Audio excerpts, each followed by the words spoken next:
Get it on. Give it a shot. Feels like a snapper. Could be wrong. Could be a bigger snapper. This is what we're here for. Every 22 to every 27 seconds, we are putting a pot on the boat. Well, I already worked 80 hours this week. Quit crying. That's what we're looking for right there. When used to, we could get ready and go for $1,500, and now it's doubled. I got to catch the crabs, wash your boat, and rig it all out. One day you get to be me. This is not for everybody. Love you. I love you. You're away from your family a lot. You really gotta want it. Get us some dinner going. The whole town is kind of like our family. Kathy, my mother, started all this, and this is what you end up with. 5 generations. My boss just texted me. We've had a family emergency.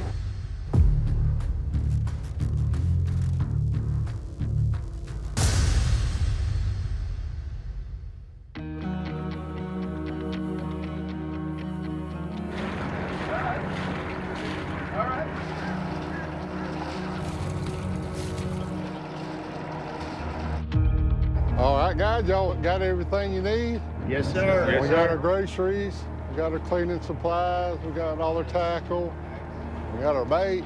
It's a foggy morning as Captain Jimbo and his 3-man crew prepare to set out on a 7-day fishing trip into the Gulf of Mexico. I'll get you some slack.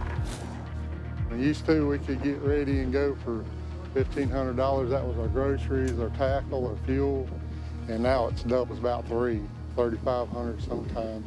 I mean, just everything is doubled. Thank you, ma'am. Thank you. You have a good one. Hello. Hey, baby. How you doing? We finally got locked and loaded. Fixing to tear out of here, yep. I just want to call and let you know we're getting fuel, so I'll be out of service here in a bit. It's rough being away from the kids, my wife. I don't like not having service. You can't talk to nobody. So, unless it's an emergency, we got our emergency line. That's it. I'll call you as soon as I get back to Band. I'll have the satellite texter on. If you need anything, give me a call. Love you. I love you.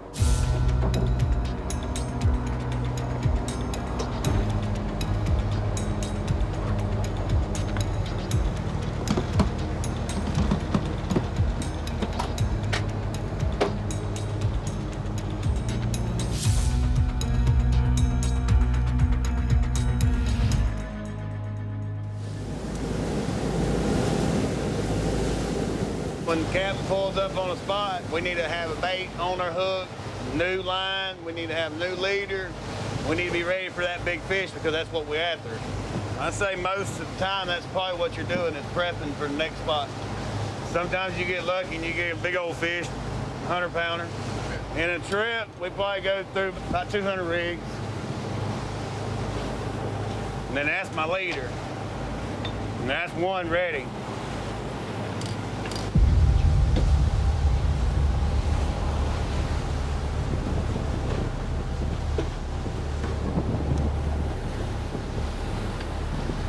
Everything out here will poke you, bite you, or fin you.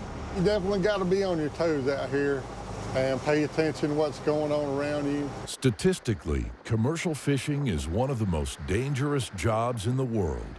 I got caught with a knife. I turned around and there was a knife up against the bait board, and I turned around and that thing stuck up in me.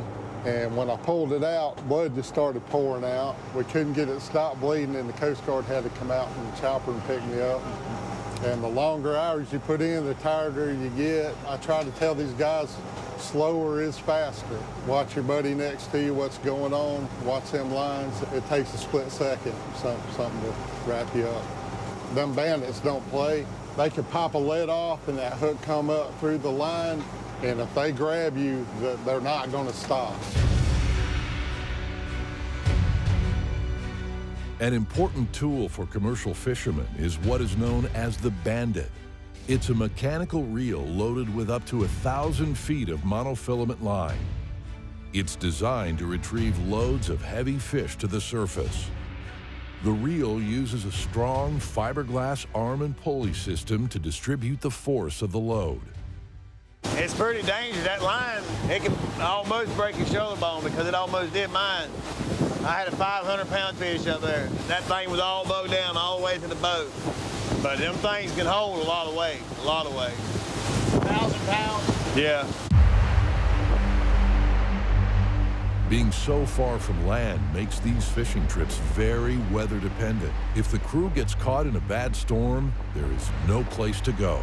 You just kind of watch them fronts and you try to get in on the back side of the front. You'll have about usually 2-3 day window. You know, about 4 to 6 foot seas is about the most we really want to be in. After a couple of days of it getting rough, it'll beat you up, kind of hard to stand up. You're pretty wore out after a couple of days of rough weather.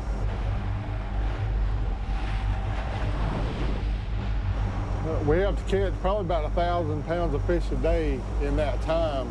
You can't go home with your tail tucked and you tell the wife and kids, y'all are eating hot dogs this week. I'm filleting it right now. Then you cut that backbone out of it. Well, this right here is what it look like. It's breaking all that oil off, the meat off, already thinking that they already being attacked. If they ain't biting, this right here turn them on. This is not for everybody. You're away from your family a lot. Sometimes you just want to quit, but you can't. You know your family's dependent on that money, you know, so you push yourself harder at this job than any job I've ever seen. You really got to want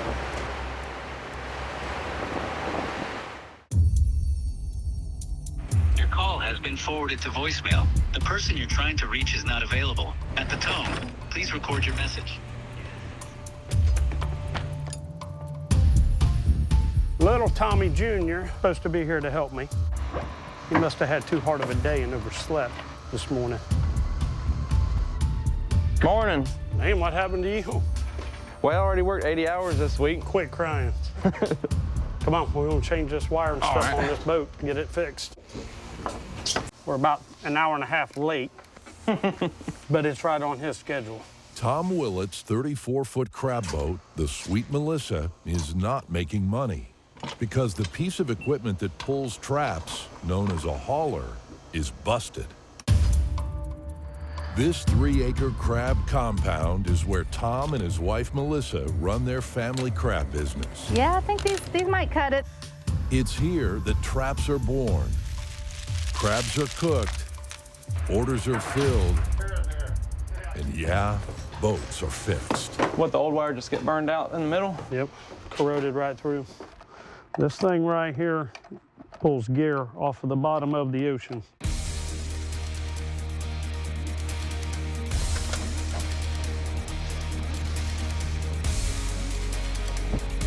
Here, crabby, crabby.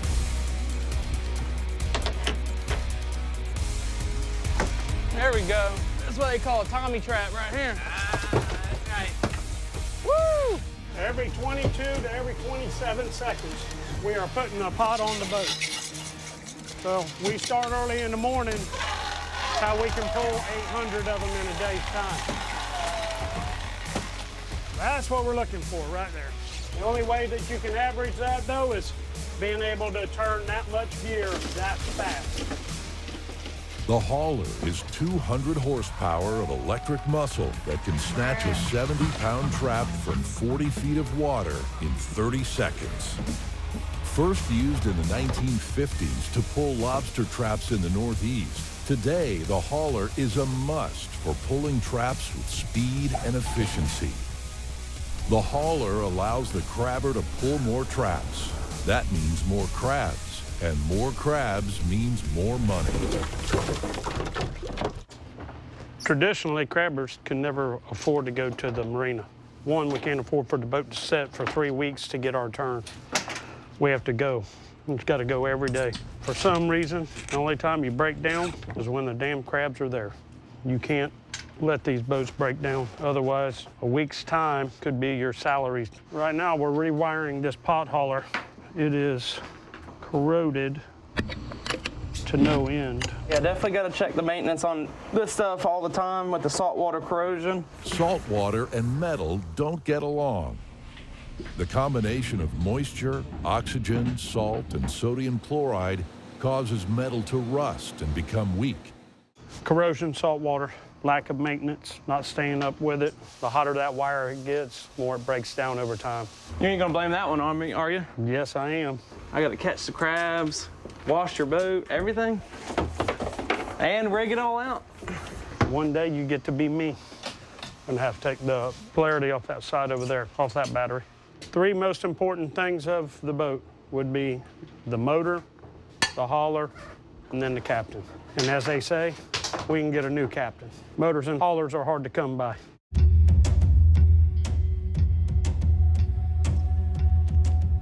Reach down to grab that cork out of the water. We pull it up. First thing we do is put it in this pulley, and it goes into this sheave. We turn that switch on, and then it pulls the rope through. Then it'll lift that trap all the way up to right here. Well, all we do is slide it in instead of reaching over, keep picking it up, and using backward.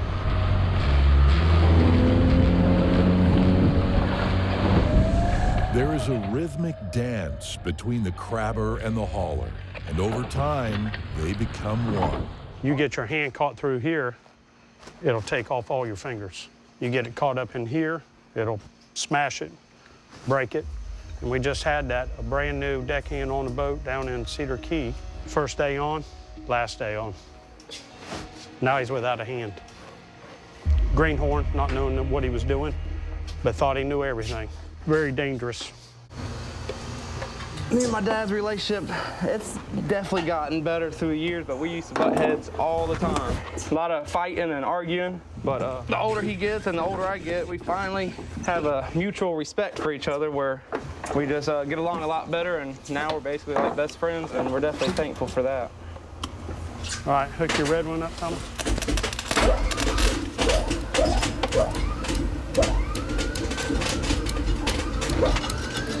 Got it.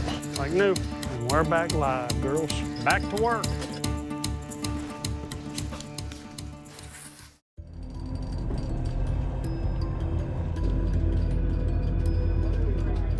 Get it on. Get some fish home. Captain Jimbo and his crew have been driving for over 3 hours into the Gulf of Mexico and are getting close to their first fishing spot. Ready to roll? Yes, sir. We're getting there. Gonna try to get on top of them and stay as close as we can. Come on, group. The crew is targeting snapper and grouper, which live around structure on the bottom. Be hugging around the bottom there. This could be rocks, reefs, or an old shipwreck. I like to have no tension at all on my line. Feel the bite a lot better. The captain's job is to position the boat directly over the structure so his crew can drop bait close to the fish. Sometimes the current will push you a little harder. Sometimes the wind will push you a little harder. Just kind of find that balance, you know, find that. Getting close, getting close.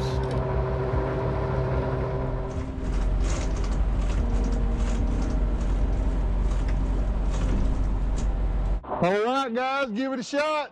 Yes, See what you can do with it.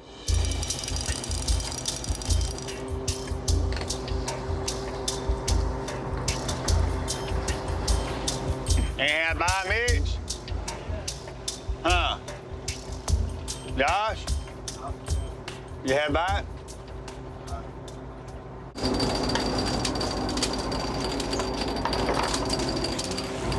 Oh. Got one.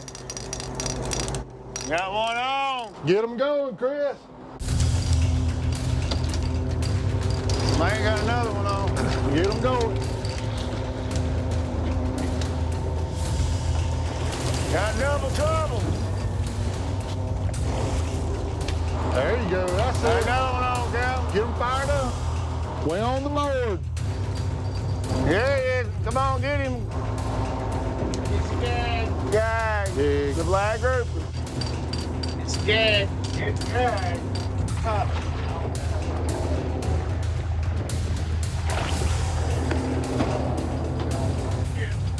That's the perfect spot.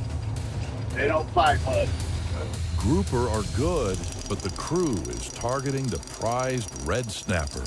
Feels like a snapper. Could be wrong. Could be a bigger snapper. A red snapper? This is what we're here for.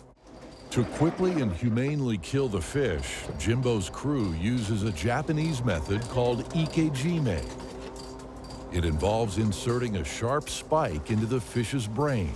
This is also believed to improve the quality of the fish. Ice is so important to this. You got to put just the right amount, because you put too much, you can burn them too. So ice them off is the #1 thing. My boss just texted me and said I needed to text my wife ASAP so we can find out what's going on. Black grouper. Black grouper. That's what we after too. Swallowed it, but damn shark had him, look. Got his ass. We got to stave a little bit. We can eat off of that. Beautiful. Beautiful, delicious red snapper. Don't get no prettier than that. Got out here, caught a few fish. Oh, we're doing good. Fixing to get anchored up, get some good rest tonight, and have a good day tomorrow. Just as the fishing begins to pick up, the mood on the boat takes a turn.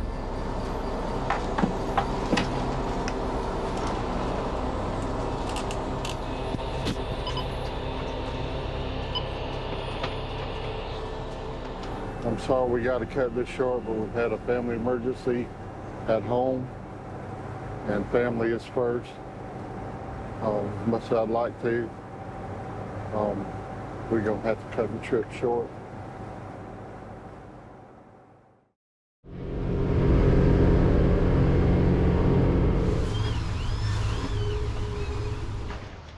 Captain Tom Willits and his family catch and ship crabs all over the world.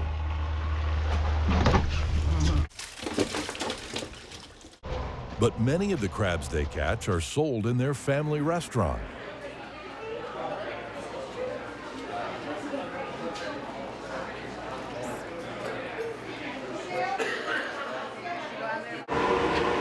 You had a long, hard day on the boat, didn't you?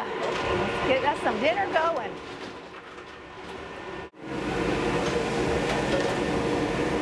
There we go. Let's go get the stone crab now. Kathy's Crab Shack is a staple here in Steinhatchee, and its roots are founded in the Willits family bond. People think you'll get tired of eating the same thing over and over, but you don't. Not when you go out and you catch it and bring it to your own table and feed so many people with it, your family and everyone else's families. In Florida, it's common for commercial fishermen to get into the restaurant business. What's up, fellas? Good to see you. They can control the quality of the food as well as supplement their Everything income. going all right? What's the biggest stone crab so far this year? Biggest one, 1.4 ounces. That was 2 weeks ago. Wow. That's a big stone crab. Now, did it make its way to the dinner table? That crab right there was a $200 crab. Monsters. Yeah. We live in a very small town, so the whole town is kind of like our family. I'd have give you a hug, rubbed all up on you. Shit, Tom, come around. Well, I'm on the way, girl. Everybody that comes in, we almost know all of them. There you go. 7 days a week. This place is everything for us. This place is family. Tom's mother, Kathy, loved family and seafood. She was the inspiration for Tom and Melissa to open the restaurant in 2012 and name it in her honor. This was come from Tom's family, his mother and his father, you know, teaching him when he was just a young boy. Almost every family member works in some aspect of the business. Whether it's crabbing, waiting tables, or cooking, they all pitch in and do it together. Everybody works and helps in it in some way. If it's not on the boats, it's here at the restaurant. When the hurricane come in Horseshoe, we lost everything, my job, my home. And when I came here, I kind of explained everything to them, and they opened their arms and gave me a job that day. They're very sweet. They make you feel at home. They make you feel like family. You guys says this is the best dinner you can eat with your fingers. Lainey thinks so too. If we have a boat and we have an ocean, we're going to be able to provide for our family forever. Kathy, my mother, started all this, and this is what you end up with. 5 generations. And this is what it is right here. This is the family. This is what we all are. We all get to work together. We all get to play together. And we're all very, very fortunate to be able to have all of this around us every single day.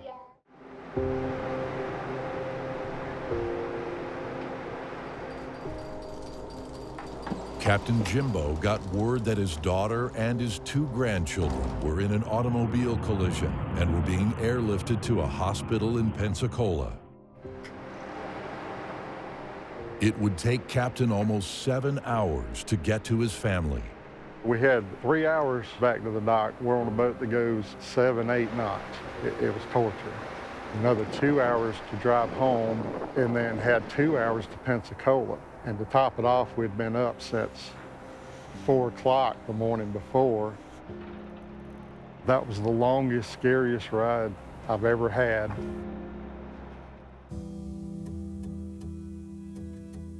I got there, and my grandson Noah, he was in a coma. And they didn't think he was gonna make it. He had seizures probably for about 3 days. My oldest grandson, JoJo, they had to do surgery on his spleen to stop bleeding before they could transfer him. My daughter's Rebecca, beat up, nothing life-threatening. JoJo's first time seeing his brother. Who is that? No. Everybody was praying, and I know that's what pulled him through, without a doubt. Today, all of Captain Jimbo's family members are expected to make a full recovery. There's no doubt in my mind praying, and God had everything to do with my daughter and both my grandsons being alive today. This life is very demanding and takes its toll on family relationships. We used to butt heads all the time. Now we're basically like best friends, and we're definitely thankful for that. It requires sacrifice from the fishermen at sea and their families waiting on shore. Sometimes I do regret being gone a lot away from my family, but they support me in what I do. You know, it's a way of life. It's really an honest living. It's a good feeling, and I think our families are proud of us when we do it too. It's these strong family ties that bind the commercial fishing industry together. Families are rooted in their love for the sea and for each other. Once it's in your blood, it's just in your blood. When we lay down at night, we say our prayers and say thank you for all that we have been blessed with.